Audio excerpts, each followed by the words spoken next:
Coming up on this episode of Nintendo Cartridge Society, in the year of our Lord, 2019, a new Wii game is born. It's dangerous to go alone, so the Nintendo Cartridge Society goes with you.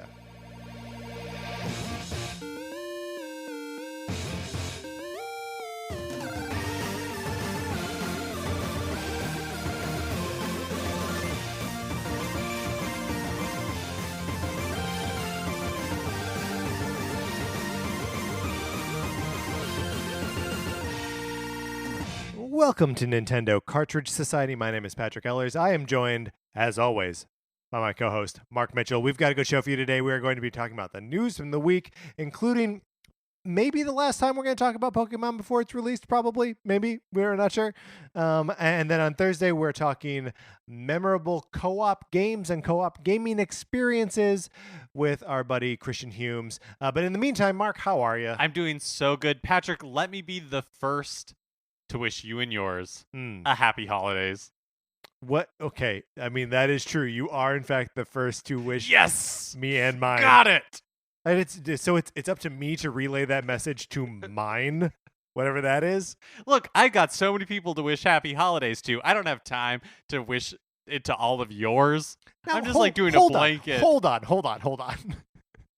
Because the you and yours, is that your family or that like your clan? Your I don't people? have time to make these decisions, Patrick. It is your decision. Whoa. Whatever you want to define yours as, that's up to you. I'm about to blow your mind because me and mine, you are part of mine. Oh my gosh. So you just wished yourself a happy early holidays. It's true what they say. Anytime you're pointing at somebody and saying happy holidays to them, 3 fingers are pointing right back at you. And a thumb pointed in the weird third direction.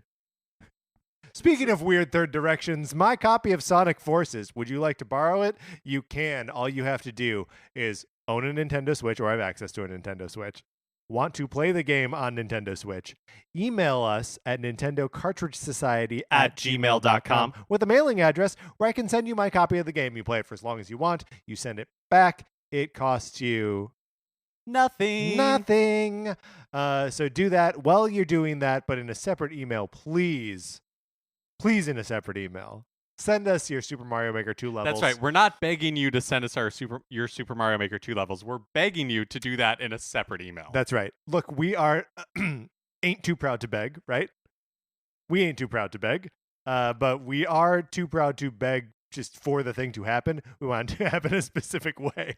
Is this track? Am I making sense? I am 100% on board. Okay, great. Send us those levels. Tweet them at us. We are at NinCart Society on Twitter. We love playing your levels. We love talking about your levels on here. We love sharing them with our listeners. So do that. We love it. One last thing. We're going to be determining the best Nintendo music of all time. We can only do it with your help. We need you to nominate songs, pieces of music for our contest. We're going to have a whole big bracket. We're going to figure it all out, but we can only do it if you tell us what to include in the lineup. So email or tweet at us. Let us know what piece of music we should include. If there's like a link to a video of it, that helps because then we know exactly what you're talking about. Also, I have seen a lot of this, and it's okay. We'll work with what we've already got. But if there is a Smash remix, specify which version you're referring to. We want to put like tracks up against each other. And do all of this by yes. November 22nd. And that's a hard deadline. And I know it seems a long ways away. You're like, oh, that's what, a week before Thanksgiving? I'm telling you guys, it's going to be here before you know it. Pokemon's only 10 days away. Pokemon's only 10 days away. Maniacs are already wishing people happy holidays. So you have no choice but to act right now. If you have not told us what piece of music you want included in this thing, you're running out of time. And I'm telling you, I don't know that Gusty Gardens has been nominated. Yeah. And I can't do it. I'm helpless in this scenario. Right. Unless you created a I am shadow seeing email the train account. coming down the tracks, and Gusty Gardens is sitting there. I'm the only person around, but I'm bound by law, right, to not interfere. It's that old ethical quandary. What do you do when the train is barreling down and Gusty Gardens isn't on it. I just want to make sure I have the scenario right. Hey, speaking of music, we got a question on Twitter from a listener. So thank you, Ethan, for emailing in. If anyone ever wants to tweet a question at us, you can tweet at us. We are at Nin Cart Society. I'm just pulling it up now so I can read the question. Seamless. Thank you. So the question goes like this. I like the soundtracks to Sayonara Wild Hearts and Hyper Light Drifter, but I don't want to play the games. I do wish those soundtracks were grafted onto some other games. Question for the podcast. Do you have any soundtracks you wish you could transplant onto different games? This is a tough question, Ethan. And for a second, I was like, no, I don't have any examples of that. But then something came to me clearly. And I've got to go back to being like 16 years old, 15 years old for this scenario to work. Tony Hawk Pro Skater. Full of the kind of music that I wanted to listen to. I love that this is your honest answer because my joke answer was going to be Tony Hawk Pro Skater. Look, man, this Goldfinger's on that thing. And it's like such a good / bad, right, but mostly good soundtrack. It is music that I wanted to listen to, but man, if I don't have any room in my heart for skateboarding video games, I've got none. I do not want to play a skateboarding video game. Get it gone, but keep the songs. And I could probably go and make a playlist. And I don't know what kind of game I would want that music in. But that was one that always stood out to me as like, that's music I want to engage with, but don't, I can't do it in that game because I don't want to play the game. Yeah. Ethan, I 100% agree with you on Sayonara Wild Hearts. I really like the soundtrack to that game. I didn't like the game itself. So in a weird way, like my answer is I wish Sayonara Wild Hearts was better / a different game. More the game in my head where it was, I just didn't find it to be much of a rhythm game. And I wish it was more of that. But it's kind of hard for me to divorce soundtracks I like. Like, I don't know that I would want to take a soundtrack from Sayonara Wild Hearts and put it onto a different game. Like, I'm kind of happy just experiencing the soundtrack on its own because part of like games that I like is, soundtracks are part of like the whole experience. Yeah. I think like we tend to approach games like holistically like that. A recent example of a game that I couldn't play because the soundtrack was bothering me was the original release of Dragon Quest XI. Coming over to the Switch and having everything turned from MIDI to like symphonic recordings made that game playable for me. So like, that tracks that like that is something that like you kind of need the whole. But this is related to this question for me because I think categorically I would like to play more games with big Final Fantasy-esque scores. But like I know I'm never going to play Final Fantasy 15. I've dipped into Final Fantasy 14, but like I'm never going to, but I know Final Fantasy has such good music. Mm-hmm. So, and I'm probably not going to like just sit there and listen to like 30 hours of Final Fantasy music on Spotify that I'm not familiar with. If that were put into a game that I found, even just like a more compelling RPG, that I think fits that bill a little bit. And then, of course, take the soundtrack from Tony Hawk Pro Skater and put it in Rise of the Tomb Raider. Yeah, I mean, honestly, that would get me to listen to that music again and to play Rise of the Tomb Raider. So it's a win-win. All right, let's get into what we've been playing this week.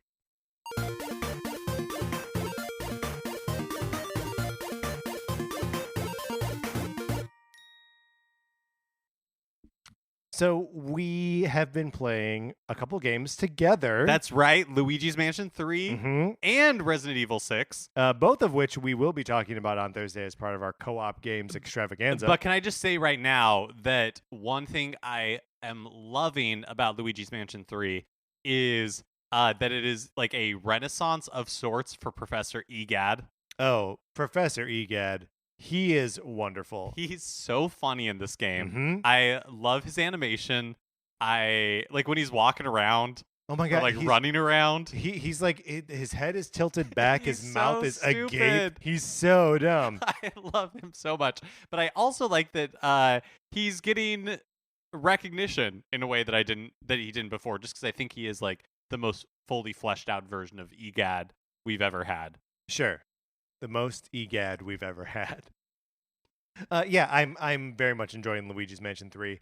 Both in our time playing it together and just sort of walking around the hotel by myself. One of the downsides for me of us playing it together, I really enjoyed that a lot. But when you and I were playing, we started with your game, which was further ahead than I was. Yes, and so now I'm when kind you of catch like up to it. dreading going through the levels we played through together because I already know the answer to the puzzles. Yeah. But I just have to like trudge through it, switching back and forth between me and Guigi. Guigi. Who we love, by the way. Yeah, we love him. I mentioned this while we were playing, but I like how stoic he is. Yes. There's a moment where one of the elevator buttons like falls on his head. He does not react. No. I mean, he's really just gummy coffee. Look, man, the next time that you want to communicate to people that, everything's just going to roll off your back, you cannot be phased, just let people know you're gummy coffee. Also, I just wanted to throw this out there. I played one game of Tetris 99 on Saturday. One, and I won it. Whoa. My first game in. Is that why you only played one? Did you Yes. First game in, you won, and you're like, Yeah. It's not going to get better than this today. Yeah, I was like, I peaked. That's it. That's awesome. All right, so that's what we've been playing this week. Let's get into the new releases and what we might be playing next week.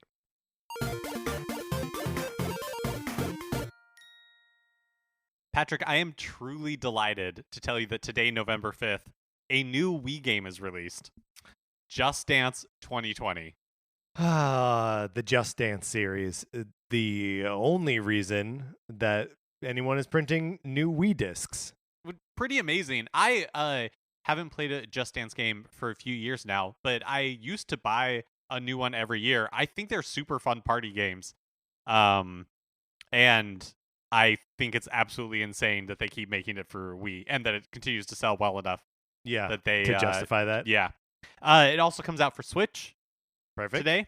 Mario and Sonic at the Tokyo 2020 Olympic Games is released, and Harvest Moon Mad Dash. Did we have this on our new release list? Harvest Moon last Mad week? Dash? Yeah. We might have. It might be. Do you remember a fond segment of the show in the past where we were like, do release dates mean anything? Because in the early days of the Switch, it felt like the indie games on the eShop would just have release dates moving all over the place. Yeah. So we would talk about a game like 3 weeks in a row. So this is like nostalgia for people who've been listening to the show for a long time. It's cool. It's a fun. It's a callback, is what it is. I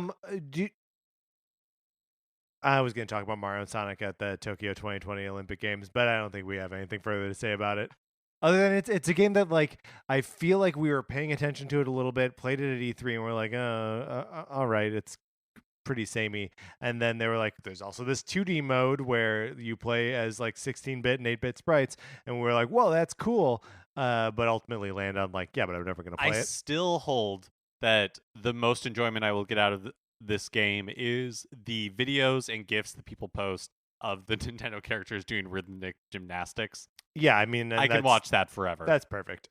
And then on November 8th, Layton's Mystery Journal, Catriel and the Millionaire's Conspiracy Deluxe Edition is released for Switch. This was a 3DS and mobile game that is making its way over to Switch in a deluxe edition. Mm-hmm. The Nintendo Switch Lite Pokemon Sword and Pokemon Shield Edition is released. The new Super Lucky's Tale is released for Switch, which was previously an Xbox and PC exclusive. And they're just tacking that new moniker on there, thinking that they can just rip off Super Mario Brothers. We're on to you. Disney's Tsum Tsum Festival, which I'm talking about because it's really fun to know how to say Tsum Tsum now. I wouldn't have guessed. And then the Incineroar, Simon, and Chrom amiibos are all released on the 8th as well. Crazy to think that amiibo are still coming out. Yeah, so are these, I'm assuming, are the Smash amiibo? Yeah. Okay. Yeah, because that's Simon Belmont and Chrom from Fire Emblem. So and is obviously this Incineroar. the end of it, or are there more coming? I mean, the DLC characters need amiibo as well. Yes. So yes, they do. there will be at least those other 5, and then however many more come after that. We're never going to stop, even though it seems like Nintendo has stopped making amiibo. In all other, like, name another game that's come out in the last year that's had new amiibo. Can't do it. Can't be done. No one can do it. But they're gonna finish the Smash set if nothing else. Also, I think we have a little bit of business that we need to take care of. Oh, which is yes. not in this week's new releases, but coming perilously soon is Pokemon Sword and Pokemon Shield. And Patrick and I need to decide, because obviously one of us is going to get one version and the other is going to get the second version. Yes. But we need to decide who is going to get what, and we feel the fairest way to do that is by flipping a coin. Right. And this coin may or may not be the Super Mario Odyssey commemorative gold coin Yes, that I got for pre-ordering it at Best Buy. It's Schrodinger's Super Mario Odyssey commemorative coin. That's right. It is in a box with a cesium atom. And the half-life may or may not have, because this is an important part of Schrodinger's cat that people just forget about. Right, it's not just about a alive or dead cat in a box. Right, the cat is only both alive and dead if there is a cesium atom and some poison or something. Everyone thinks they get Schrodinger's cat. No one does. Including us. Yes. Oh, yes, self-inclusive. Everyone. You can't just do it in a regular box. That being said, whatever the definition of Schrodinger's cat is, we have a Super Mario Odyssey commemorative coin that fits that definition. Okay, so which of these is heads and which is tails? Tails? Heads? Yeah, sure. Okay. So I will flip it, and Mark, do you want to call it in the air? Yeah. Okay. And the winner of the coin toss gets to pick, or the winner of the coin toss? So I think the way it should work is that because it feels a little bit like a loaded gun if they win it and they get to pick. I think what it should be is I'll call it in the air. We'll say that heads is sword, tails is shield. So then what are you calling? Like the one I'm claiming. And then whichever one I maybe made this more confusing. I think you might have. Perfect sense to me. Okay. You know what? How about this? Yes. You flip it, I'll call it in the air, and then I'll explain to you what it means. Great. Are you ready? Yeah. You gotta call it in the air. I forgot. I flipped. Mark. Ready? This is not a bit. I really forgot. Okay. I'm ready. Heads. It's tails. So I think that means I lost, so I get shield? Okay, so I get sword. I think so. All right, that's what we're committing to. Yes. Patrick, shield, Patrick. No, Mark, sword. No. Patrick, sword, Mark, shield. Yeah. We're doing a good job tonight. Solid show. All right, let's any of these new releases, are you going to pick up anything on this? I don't think so. Not immediately anyways. Yeah, same. I mean, got to save time for Pokemon, right? Right. All right, let's get out of this segment. Now it's time for a regular segment on our show. It's time for 433. In 1952, American composer John Cage wrote a piece called 433, wherein a performer or a group of performers didn't play their instruments for 4 minutes and 33 seconds. For the purposes of this show, our instruments are talking about Nintendo. So, for the duration of one performance of 433, Mark and I will talk about something not at all Nintendo-related, thus fulfilling the contract of the piece. Mark, you and I have unfinished business. Yeah.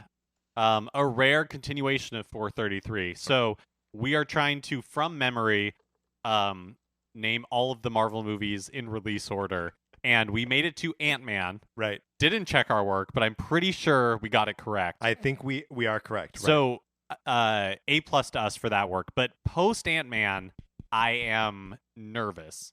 Yes. I think we're just going to have to pick a movie and then, you know how when you're doing multiple choice tests and you would do a question and then later you come back and you see the answer to that question in a different question. I think that's going to happen here, but we're wasting precious time. Precious time, and it's being wasted. We don't want this to be a three-parter. No, unprecedented. That's insanity. Okay, so at the end of the last one, I suggested maybe Doctor Strange is next, but was not ready to commit to that. I don't think it's Doctor Strange. How do you feel about Guardians of the Galaxy Part 2? I don't like it that much, but here's the thing: there is for me a small dip in quality immediately at right in this area, and like I think both Guardians 2 and Doctor Strange came out back to back, and I don't know what the order was. I And think Guardians is a May movie, and I think I definitely think Doctor Strange was like a November movie. Doctor Strange was definitely came out at a cooler time because we saw it together, Right. and we were standing outside the Vista talking about it, and I was really negative on it, Yeah. and was upset that not everyone else was as negative as me, which is just like it's a personality quirk of mine. I'm not proud of it, but It's a like, party here it is, trick. right? So I will buy that sequence of events that it goes Guardians 2 and then Doctor Strange. You're making a face. Just because I'm not sure that the timeline works out in my head. I think you might be right. I think it might be Doctor Strange. And then Guardians? Yeah. Okay. So I think that's right. And then is it Civil War? No, Guardians 2 must be way later. Or like I think Guardians 2 is after Civil War. Oh, okay, that's interesting. I think. But it feels so weird to me to have. Okay. It's so out of place. Yeah. And like We should list the remaining movies. I think that'll help if we can. I mean, dare we work backwards? Yeah, okay, let's try that. Okay. So the most recent one we know was Endgame, Right. then Captain Marvel, Right. and then Infinity War. That's right. And before that, before Infinity War was Black Panther. Okay, where does Ant-Man and the Wasp fit in here? Oh, it fits in after Infinity War, right? Yes. Yeah, okay. Yeah, Infinity War. Yeah, that's right. So Infinity War, Ant-Man and Wasp, Captain Marvel, Endgame. That's the end of it. No. It goes. Oh yeah. You're right. Yeah. You're right. So okay, now traveling backwards in time from Infinity War, the one right before that was, what did I just say? Black Panther. Black Panther, but yes, so Black Panther, and then right before that was It's Thor Ragnarok. And like that to me, that run right there is like Marvel at its best For sure. And that's like eight. It's like Yeah. 8 movies. It's Yeah. so many movies. So what was before Thor Ragnarok? Okay, so Civil War is an outstanding piece. Doctor Strange is an outstanding piece. And Guardians 2. Guardians 2. So maybe just those 3 movies. Right. Those 3 movies are 3 movies that we can't place. It just feels so weird to me to have Civil War so soon after Age of Ultron. But I think it is, though. Like even though it is like another effectively another Avengers movie, I don't know when else it would have been. Yeah. Okay, so maybe. Oh, and we've not talked any Spider-Man movies in here either. Right. So Homecoming and Far From Home are both in the mix here. Right. Far From Home after Endgame. Right, got that one locked away. Homecoming after Civil War. Yes. Because Spider-Man is introduced in Civil War. Yes. As is Black Panther. Okay, so here's what I'm going to posit. There were a lot of artists. Oh. Even at that time in Woodstock. They were incensed. Okay, this one doesn't end with applause. So that's the end of that 433. Okay, quickly. Yeah, because there's no applause. We need to resolve Okay, this. so quickly, I'm going to posit that it goes Ant-Man, Doctor Strange. Yes. Guardians of the Galaxy Volume 2, then Civil War. That can't be true. Civil War, then Guardians of the Galaxy Volume 2. Sure. And then whatever we said. And then Spider-Man's in there somewhere. Look, we've failed at this, but on the flip side, I don't know that it was good content to begin with. All right, Mark, let's get into the news.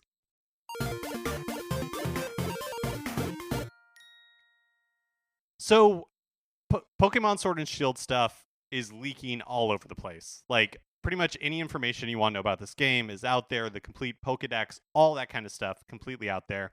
The game is only 10 days away. I don't feel like it's worth going into any of that stuff. No, when it's leaks, especially if it's like Pokedex stuff, like, look, I'm going to encounter it when I encounter it in the game. But I guess if you want to know if your like favorite or whatever was cut, that information is available. I genuinely just don't really know how much it's going to, in fact, I do know. It's not going to affect my experience at all because I never catch all of the Pokemon. Yeah. And so I will not know if some of these Pokemon are in the game or not, or if I just didn't encounter them. Have you looked into? We don't have to talk about it further as to insulate everyone else from spoilers. But have you looked into the starter evolutions? No, I haven't. So I've been leaving that as like the fun thing that I. Yeah, likewise. I've seen that is information that is out there and that people are talking about it, but I am keeping myself willfully ignorant on that front. I think it's fun that they have kept those under wraps. Yeah, I think that's cool too. But that being said, one thing that I did want to talk about last week after we recorded our episode with Emily, we were talking about Sword and Shield, and the question came up if there was any Pokeball Plus functionality in these games. So the Pokeball Plus was something that Nintendo released with Pokemon Let's Go, Pikachu, and Pokemon Let's Go Eevee, where you can control the entire game using this Pokeball. And at the time, I was like emphatically like, no, there isn't any. But apparently, there's kind of functionality. You can't use it as a controller in the game. But remember, part of the Pokeball Plus was that you could like transfer a Pokemon into it, yes, and carry it around with you. Apparently, you can do that with this game. So like that part of it still exists. So it has like the whatever little vocal cues of like the new Pokemon in it. Apparently, I don't entirely understand how that works. Pokemon's so magical. I don't know. Okay, and fine. One more thing. On November 16th, Walmart will be distributing an orange jumpsuit outfit for the new game's trainers. It's offered through the Pokemon Pass app. The jumpsuit can be obtained until November 25th. So if you want to look like you should be in a prison yard.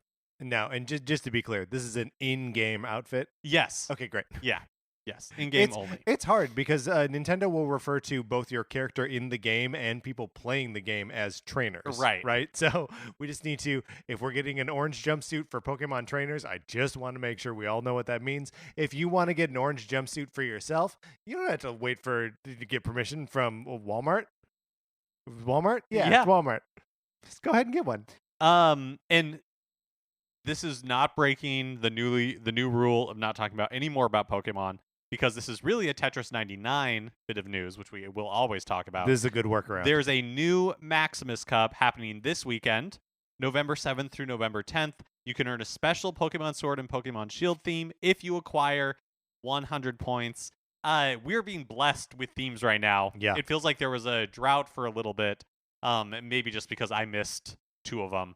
But yes. These feel just like back-to-back. There only have been one weekend between them. It's because these games are being released pretty close to each other. I like this, and is maybe even something that we mentioned when the first one of these. What was the first one the Splatoon one, where I was like, they should just do themes for this for every Nintendo game. Someone listened to that, and is delivering exactly what I asked for. It's super exciting. Yeah, it's very, very good. Guys, yeah, we have a Smash Direct incoming.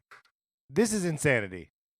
On Wednesday morning, that's November 6th, tomorrow, at 5 a.m., there will be a 45-minute Super Smash Bros. Ultimate Direct, quote, featuring an in-depth look at upcoming DLC fighter Terry Bogard from the Fatal Fury series. I am so hopeful. Yes. Like, 45 minutes is a really long time for one fighter, but I love when Sakurai is just like, gets into the nitty gritty for like the people who really nerd out about all of the different like moves and counters and like throw distance and all that kind of stuff. Like, it's just like a weird, gross form of jazz that I just really get into.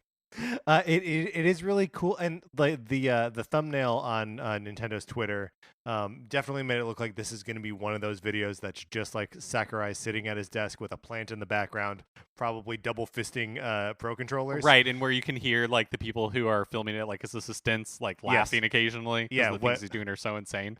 When he points out that you can't play a new Fatal Fury game on Switch, you got to play it on another platform or whatever.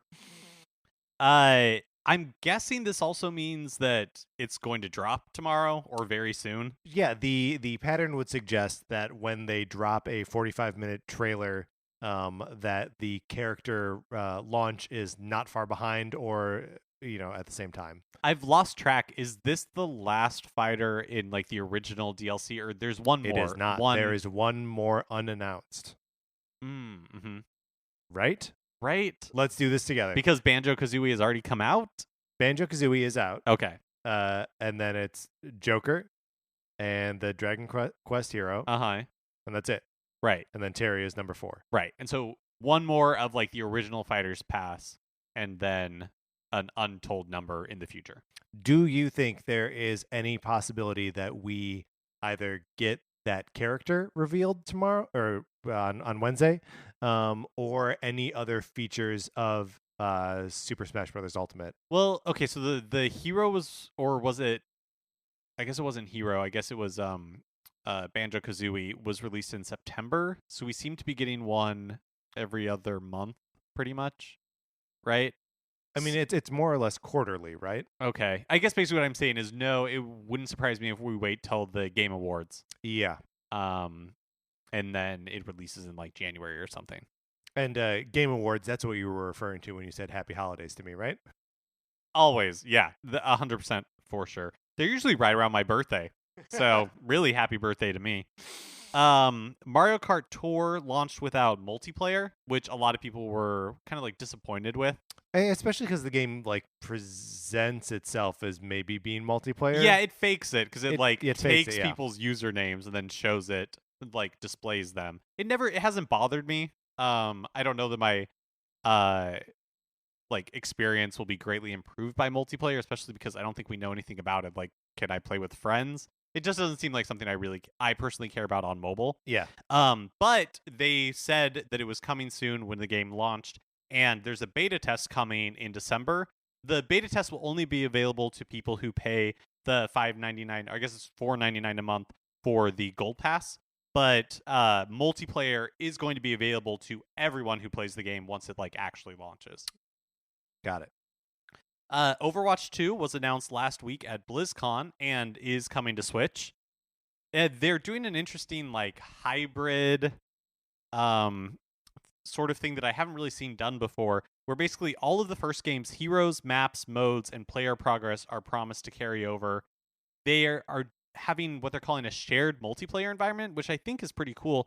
Players from both games, from the original Overwatch and the sequel, will be able to compete side by side in PvP, and current Overwatch players can play Overwatch 2 heroes and maps.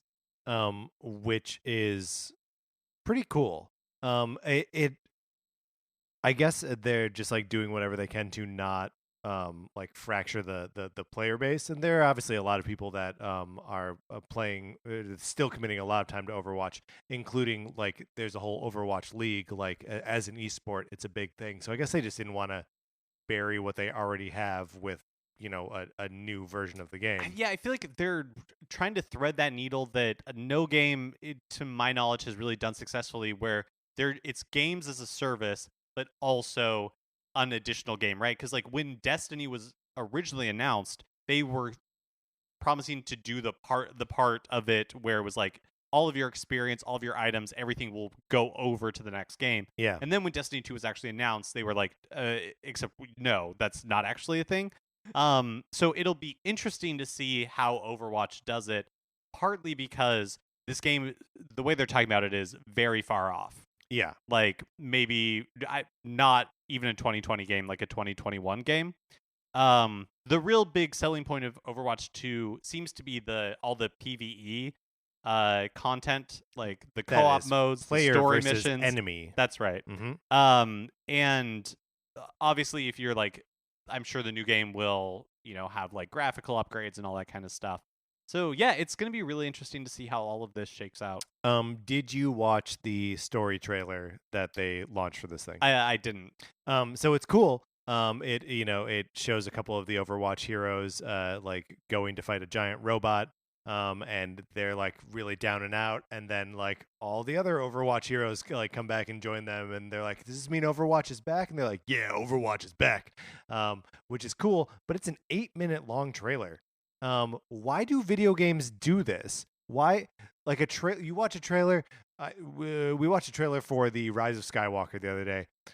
Awesome. We were so excited. We were so hyped up for Yeah, it. you were puking out your guts. Yeah. But we could handle 2 minutes and 30 seconds. Exactly. If that trailer had been 8 minutes, I mean, also Disaster. like Kojima just put out an 8-minute trailer for Death Stranding. Why? Why are we doing this? And I was like, oh, they announced Diablo 4. Let me check out that trailer. Another 8-minute trailer. What are we doing? These aren't trailers. These are short films at this point. No, look, you want to do a long trailer? Put Sakurai in an office with Yes. a plan behind him. I will watch that endlessly. Make it a live stream. Or, like, make it just a 24-hour Twitch channel. Yeah, in fact, go to Sakurai's house, install some cameras there, put him on Twitch all the time, and tape 2 Pro controllers to his Patrick, hands. that, yes. Yes, 8-minute video game trailers? absolutely No. not. During the Q&A portion of Nintendo's financial results call last week, Nintendo President Shintaro Furukawa told investors that the company will make more 3DS franchises available on the Switch. Which is an interesting way to phrase that because it raises the question, are these 3DS games that are going to be ported to Switch, or is it the franchises that the 3DS is known for? There will be new installments of them on Switch, because I would argue and have been arguing all year that Nintendo is already that this is the year for that. Yeah, and I think we'll continue to see that. I mean, we've seen it a little bit with the new brain training game. Yep. Right? And I think... But also Fire Emblem and Pokemon and Box Boy, like those are... And really, like, Link's Handheld. Awakening Yeah. in the past would have probably been a handheld game. Yeah, these are all like the handheld games, but now we're just seeing them on a console. So I wonder what he is referring to. And maybe it's more just saying, like, we will, like, continue this strategy. Yeah. Because I'm trying to think of other franchises. If he's talking specifically about, like, franchises that were on portables but will be coming to Switch, I'm having a hard time off the top of my head thinking of, like, really, like, big omissions. Right. I mean, other than Pocket Card Jockey, of course. Right. And, we just need a new Rhythm Heaven game, even though those have been on consoles before. But, like, and, like, WarioWare is another one that has existed on consoles, but Yeah. feels like I would be ready for an all-new... I like Gold for what it was, but I would like an all-new entry in that. Yeah, absolutely. And I mean, yes, I think it's sort of just like highlighting the idea that Nintendo, as they are completely collapsing into a single pillar instead of having both the handheld and that they, instead of having these 2 different markets, that they're really just steamrolling it all into one. And like, I wonder how because like right now we're not seeing handheld versions of Fire Emblem, handheld versions of Pokemon.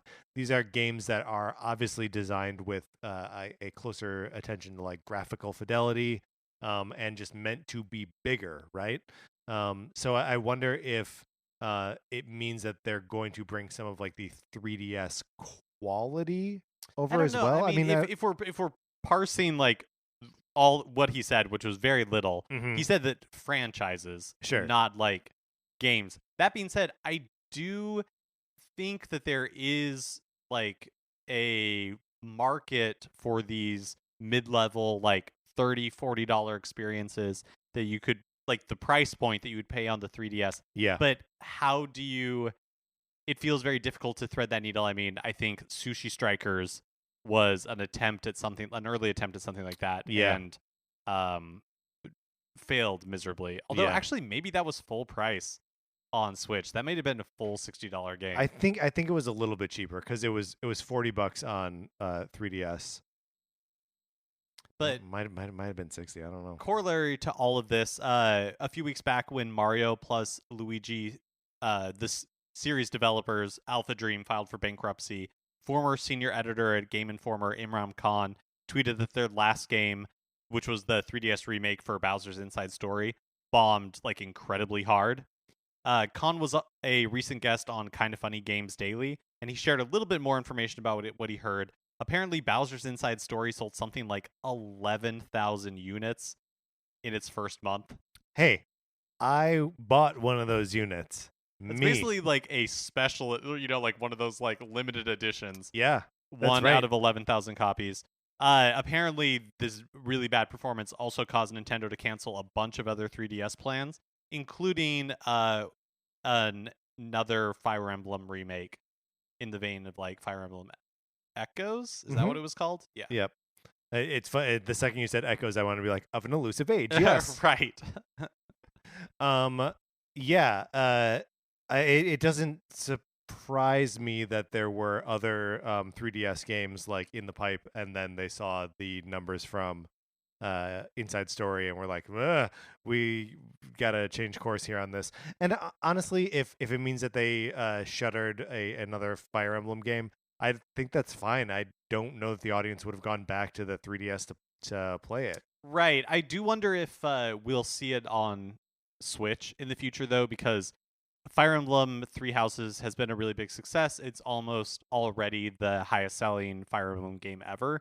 And I think that, obviously we'll have another Fire Emblem game on Switch in the future, but it's going to be a few years. And so I wonder if one of these remakes is a good in between to keep the franchise alive. Yeah, I mean, it's also just strange because there was a stretch there where we were getting a lot of Fire Emblem content, Heroes, Warriors, and Echoes, all came out within the same Shadows year. of Valentia.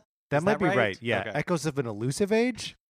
Definitive Edition. Also, Imran Khan is now an employee of Kinda Funny, so he wasn't guest hosting; he was hosting the show. Oh, very cool. Yeah.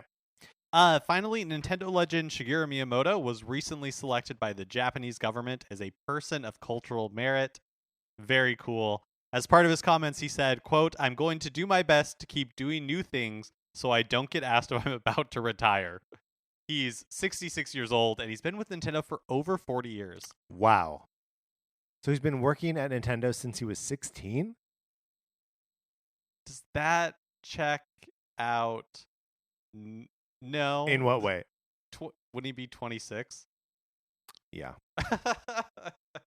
I mean, it took me a All while right, to Mark, get let's, there. let's get out of the news. I don't need your pity.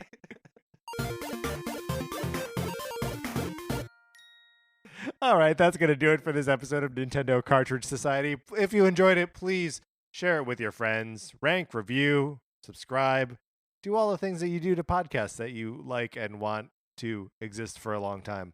Like this one. This show will exist for a long time, probably. If you'd like to follow us on Twitter, I'm at Patrick_Ellers. Mark is at MK Mitchell, and the show is at NinCart Society.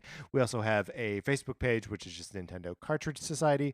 Olivia Duncan made our logo. Our theme music is provided by 8-Bit Betty. You can get more of his music by going to 8bitbetty.com or by listening right now. For my co-host, Mark Mitchell, this is Patrick Ellers selling 11,000 copies and saying thank you for listening.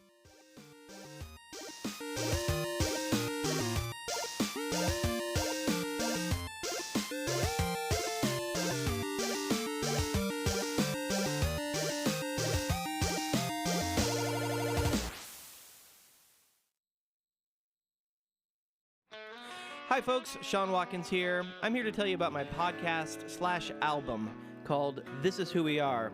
That's right, it's a podcast and a record, all rolled into one. Each episode features one song off the record paired up with a conversation with a guest who is related to that song in some way. Guests include Jackson Browne, Inara George, Kate Micucci, and the conversations aren't about these songs specifically. The songs just serve as sort of a topical springboard that hopefully will lend a little context to this new album of mine. Sort of like a modern-day version of liner notes, only much more personal. The podcast and the album are both called This Is Who We Are. Check it out wherever you get your podcasts.